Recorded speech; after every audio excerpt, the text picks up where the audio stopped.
сравнение на моето колело. Първо, Плюсовете. Първо, може да започнем с плюсовете.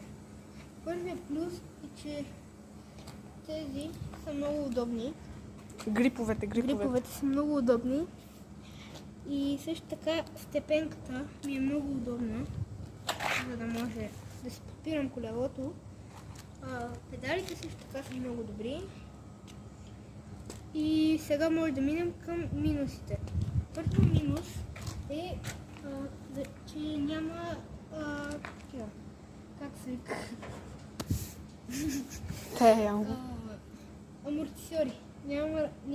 Нямам амортисьори. За да И много боли като скачаш. Вторият минус е за